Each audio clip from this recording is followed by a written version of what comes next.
Hey, this is Matt once again. Welcome back to another review, which I guess technically this will be the end of the Patrick Swayze little marathon. And this is thanks to my good friend Effrey, who sent this to me, one of my dearest friends. And it is Youngblood. Youngblood is an 80s hockey movie. I had never seen the film. I'm not really into hockey, like, at all. But watching this is a pretty decent flick. It's directed by a guy named Peter Markle, who I could be wrong, but I believe he directed Bat 21, which is a good,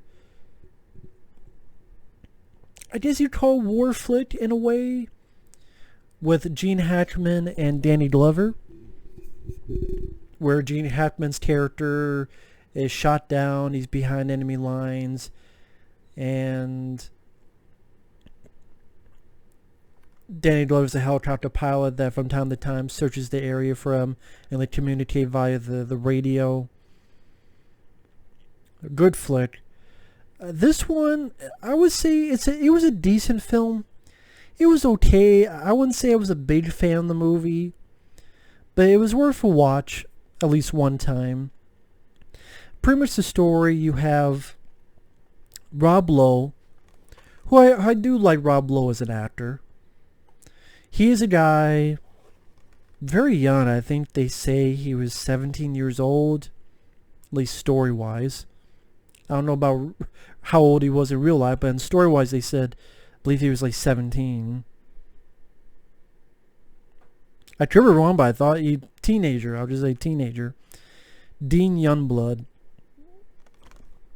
His father wants him to stay on the farm, but his dream is to play hockey. So his brother's like, yeah, just let him go, Dad. I'm sure in 2 weeks he'll drop out. When he gets there, they give him a hard time getting on the team. He travels to Canada, plays for the Hamilton Mustangs, which is his amateur Canadian team. And among that team is Patrick Swayze and Keanu Reeves. Although Keanu Reeves is in it for, like, you count on one hand how many scenes he's in, and he's talking with kind of a weird accent. I guess he was supposed to be I don't know if that's supposed to be his Canadian accent or French or what the hell. But then he spoke, again, I could count on one hand how many times he spoke. So Keanu Reeves is in it like this much.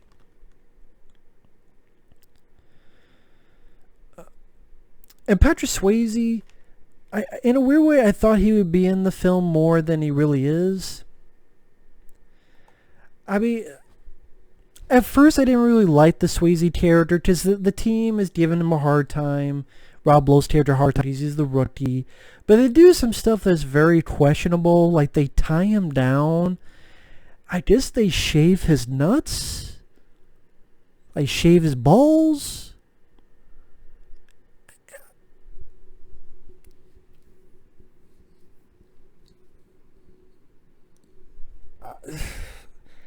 I'm sorry, when you're a team tying someone down and shaving their nuts, it's a bit too over the line to the point of fuck you guys, fuck y'all tonight.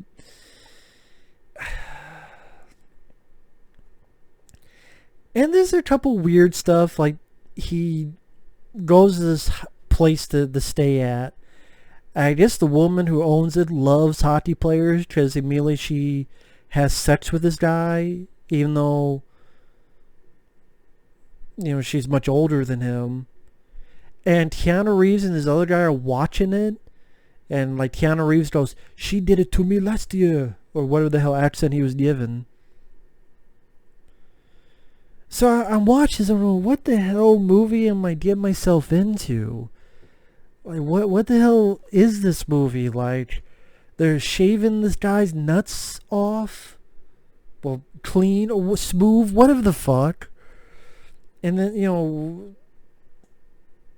this woman randomly has sex with Rob Lowe and Keanu, and this other guy's watching them. What the fuck is this? And then the team treats him more like shit, like they get him so drunk so that the next day he plays like crap. A part of the story is Rob Lowe starts going out with Cynthia Gibb, who is the coach's daughter. And I did like Cynthia Gibb in the film. I do like Rob Lowe's performance, so I thought they worked fairly well together. I'm like, okay, like I'm getting kind of into the film with that. And then like Swayze, his character's starting to be a little bit more likable. But I wish there were more scenes of Swayze and Rob Lowe bonding. Pretty much they play a game, Rob Lowe does a good job, so Swayze likes him, and they only share like a handful of scenes after that where they're bonding. I wish it was a lot more. Because then this hockey game comes up where this dickhead who was going to be on the team, but the coach didn't let him because he was too, violent. Well, there were other reasons to it, but that's the gist of it.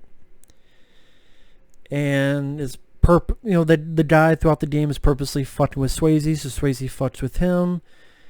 Swayze and Rob Lowe get a goal, and the guy purposely hits Swayze.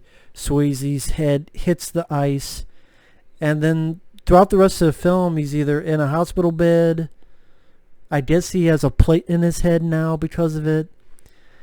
And then even before the third act, Swayze is bandaged up. He's in the locker room, says one or two things to Rob Lowe. And then we never see Swayze's character again. And I know they have the line where Swayze goes, I don't watch games. But it would have been nice to have a bit more build-up of Rob Lowe and... Well, first off, before I get to that, the reason I think it would have been nice for Rob Lowe and Patrick Swayze to have a few more scenes together, bonding, hanging out, having fun, goofing off, whatever, is because when Swayze gets hurt, that leads to Rob Lowe quitting and leaving and going home. And it's like, this is the first time I don't want to play hockey. And I didn't really buy it because I'm thinking,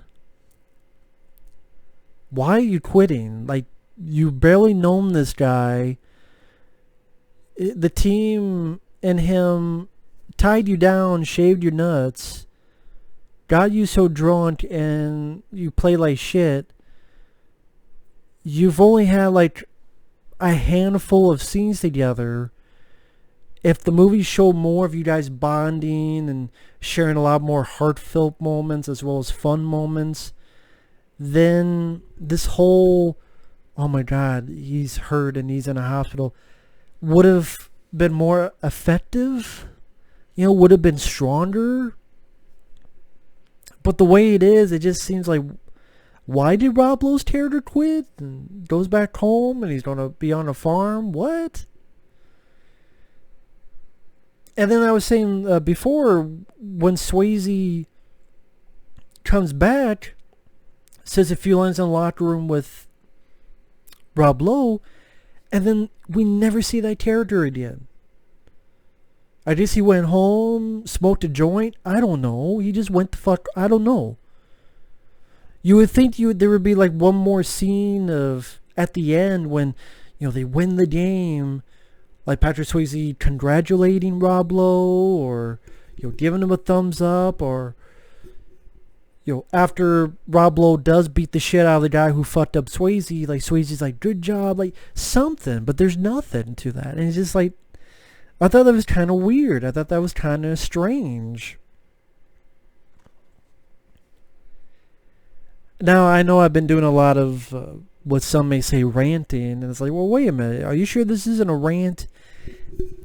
I do have a lot of problems with it. That's why I said I liked it okay. Like, it was alright. I liked it. I didn't love it. But the third act, I did really enjoy. Despite that weird thing that Swayze, like, I know he says I don't watch games, but you could have the character change his mind, to see what the outcome is, but what do I know?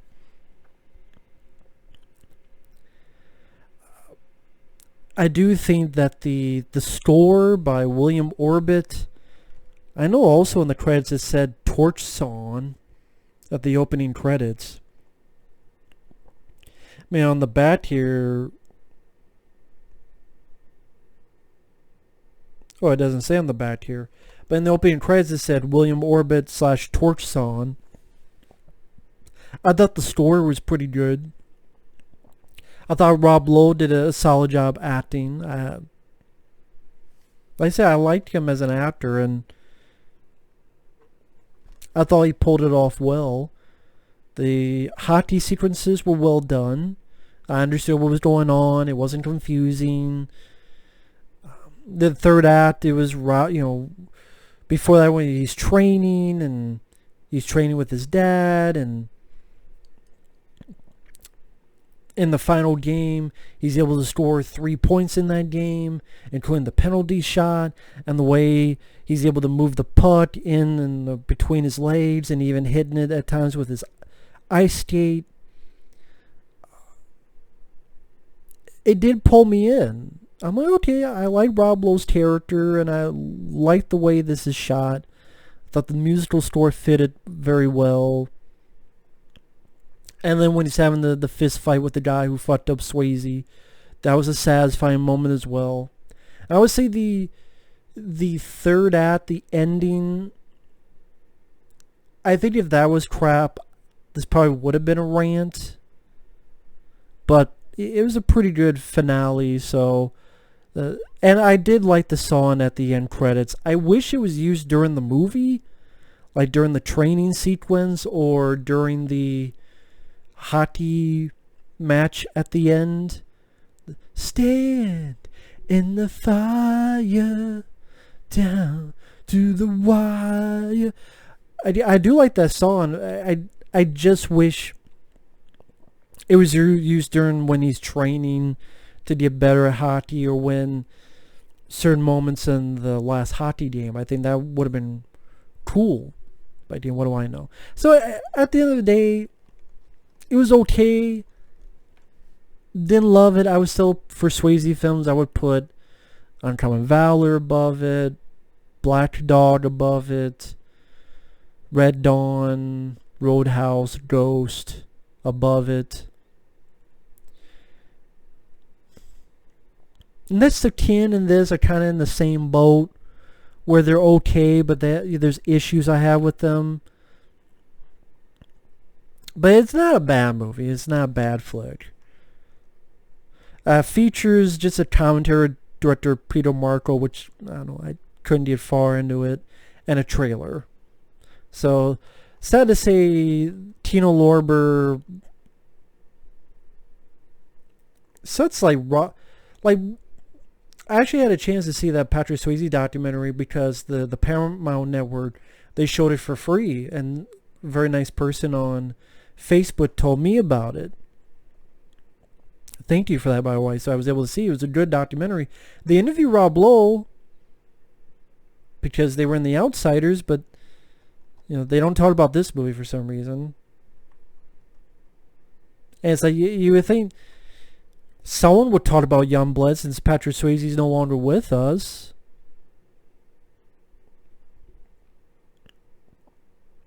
Some actor could be interviewed, but again, what do I know? But acting-wise, Swayze did a good job. I wish his character was in it more, though. Cynthia Gibb, I liked her. Rob Lowe was solid. Ed Lauter, who I remember, he was the cop who helped Charles Bronson at the end of Death Wish 3. He plays the coach. He did fine. I didn't even realize John Peters and Peter Gruber is at your producers. These are the same guys that were produced Batman, 3 years later, and they was producing this film. I don't know if this film did well. I think last I checked, it made like 15 million. So it probably wasn't a bomb, but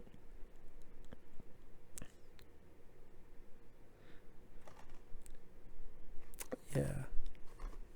Seeing if and Tino Lorber, I don't know what it is with Tino Lorber. They always have this boring disc art, just the KL and basic font. And I noticed with Tino Lorber, they always have the same back. It's always the text and then two pictures. Like it's never different. It's always like two pictures at the top, the text, and then this gray box. That I guess they like and always the same font. No matter what movie they release, it's the same font on the side. I don't know, just a little side note on Tino Lorber. But either way, that does suck that Uncommon Valor. I mean, I didn't hate the film, but yet Uncommon Valor doesn't have a Blu-ray, but this does. Yeah. But that's not the movie's fault. That's fucking Paramount with Uncommon Valor. Fucking Paramount. But anyway, I'm going off topic. Thanks for watching. Take care. I better end it now because I have that song, Stand in the Fire, stuck in my head. But it is a good song. I'll say that. It's a pretty damn good song. I really enjoyed it.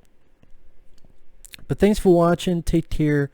And we will see you in the next video. Later.